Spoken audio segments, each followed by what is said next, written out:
মাত্র 14,990 টাকায় স্ন্যাপড্রাগনের 6 Gen 1 5G processor সহ 50 মেগাপিক্সেলের 4টা মেইন ক্যামেরার পাশাপাশি 6.78 ইঞ্চির অ্যামোলেড ডিসপ্লে এবং 8GB র্যাম ও 256GB স্টোরেজ দিয়ে আপনাদের জন্য এসেছিল T-Mobile Revvl 7 Pro, অর্থাৎ আমাদের হাতে থাকা এই মোবাইলটা। এটা কিন্তু একটা অফিসিয়াল ফোন, এটা সেকেন্ড হ্যান্ড ফোন না, এটা প্রি ওয়ান ফোন না, এটা একদম ব্র্যান্ড নিউ ইনট্যাক্ট ফোন। 1 ইয়ারের ওয়ারেন্টি রয়েছে এবং শুধু তাই নয়, এই ফোনটার সাথে আপনার যদি ডিসপ্লেতে কোনো ধরনের কোনো ড্যামেজ বা প্রবলেম হয় তাহলে 1 ইয়ারের ডিসপ্লে রিপ্লেসমেন্ট সুবিধাও রয়েছে এবং এই ওয়ারেন্টি সহ ব্র্যান্ড নিউ ইনট্যাক্ট এই মোবাইলটি আপনারা পেয়ে যাবেন গ্যাজেটে বসুন্ধরা সিটি এবং যমুনা ফিউচার পার্ক সহ দেশের বিভিন্ন জায়গায় তাদের বেশ কিছু শপ রয়েছে। স্মার্টফোনের পাশাপাশি নানা রকম আরো গ্যাজেট তাদের শপে পেয়ে যাবেন। আমরা ভিডিও নিচে ডেসক্রিপশনে গ্যাজেটের ফেসবুক পেজ এবং ওয়েবসাইটে লিংক দিয়ে রেখেছি, আপনারা চাইলে সেখানে যোগাযোগ করে এই ফোনটার আপডেটেড প্রাইস এবং ওয়ারেন্টি পলিসি সহ অফিসিয়াল ফোন হিসেবে কি পাবেন এটার সাথে ইন ডিটেলসে তাদের কাছ থেকে আরো জেনে নিতে পারবেন। যাই হোক, এই ফোনটা নিয়ে আজকে ইন ডিটেলস আলোচনা করব। প্রথমে চলো আমরা দেখে নিই এই মোবাইলটার বক্স কন্টেন্টে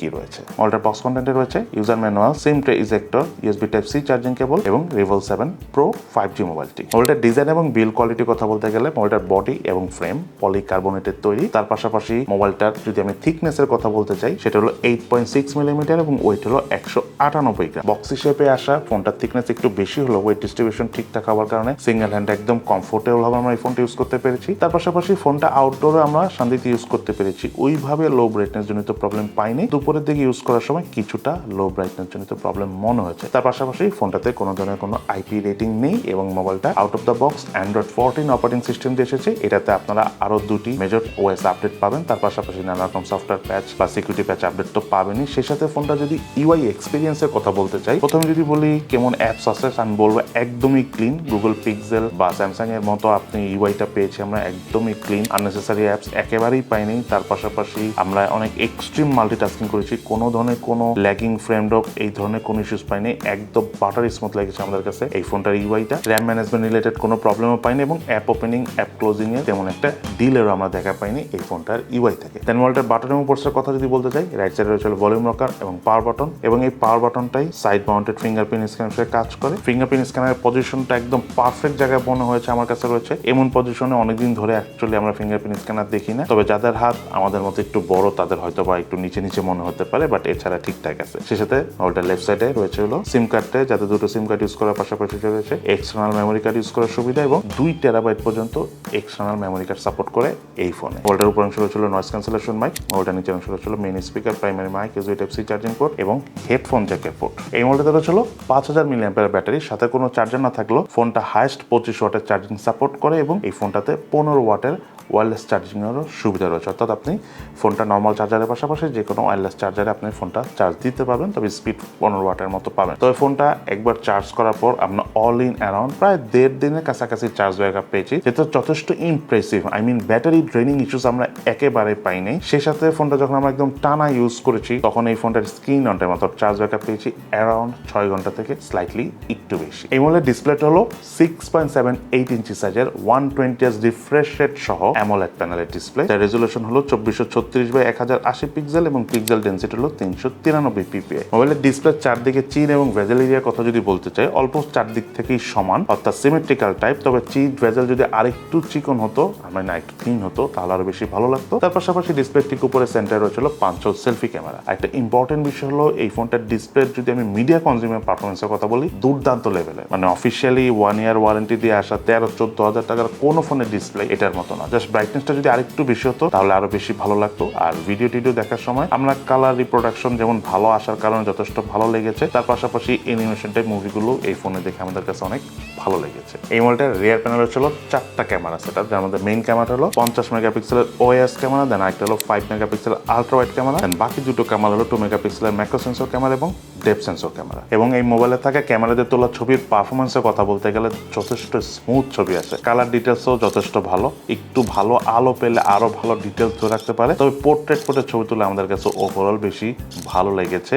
এজ ডিটেকশন যথেষ্ট ভালো ছিল এবং ডাইনামিক রেঞ্জ বেশ নাইসলি ক্যাপচার করতে পারতেছিল এবং নর্মাল মোডের থেকে পোর্ট্রেট মোডের কালার ডিটেলসও বেশ ভালোভাবে ধরে রাখতে পারে। সে সাথে ফোনটা দিয়ে হাইস্ট 2K 30 fps এ ভিডিও শুট করা যায়, বাট আমরা 1080p 60 fps এ ভিডিও শুট করতে পেরেছি এবং ভিডিও পারফরমেন্স যথেষ্ট যথেষ্ট স্টেবল বিকজ এটাতে ওএস রয়েছে এবং যে কথাটা না বললেই নয়, কিছুটা রোলিং শাটার জনিত প্রবলেম রয়েছে, সেটা বাদ দিলে ভিডিও ক্যামেরা পারফরমেন্স যথেষ্ট ভালো লেগেছে আমাদের কাছে। দেন এই মোবাইলটার ফ্রন্ট প্যানেল রয়েছিল 16 মেগাপিক্সেলের সেলফি ক্যামেরা এবং সেলফি ক্যামেরার পারফরমেন্সও দুর্দান্ত লেভেলের। আপনি যদি একটু ভালো আলোতে ছবি তুলেন, কালার ডিটেলস অনেক ভালো আসে, কিছু কিছু ছবিতে আবার রেড কালারটা একটু বুস্টও করে। সো সেলফি ক্যামেরার ছবিতে কালার বুস্ট করলে অত একটা খারাপ লাগে না। তবে আমি আবার বলে রাখি, মেইন ক্যামেরা থেকে পোর্ট্রেট মোডের ছবি তুললে আপনার কাছে বেশি ভালো লাগবে। Dynamic range, age detection, overall এই বাজেট রেঞ্জের যে কোনো ফোনের থেকে এই ফোনে অনেক ভালোভাবে ধরে রাখতে পারে। সে সাথে এই মোবাইলটাতে রয়েছিল ক্যামেরা টু এপিএস সাপোর্ট। আপনি চাইলে ইন ফিউচারে এই মোবাইলটাতে ম্যানুয়াল ক্যামেরা অর্থাৎ জিক্যাম ইউজ করতে পারবেন। এই মোবাইলটাতে প্রসেসর হিসাবে রয়েছিল স্ন্যাপড্রাগনের 6 Gen 1।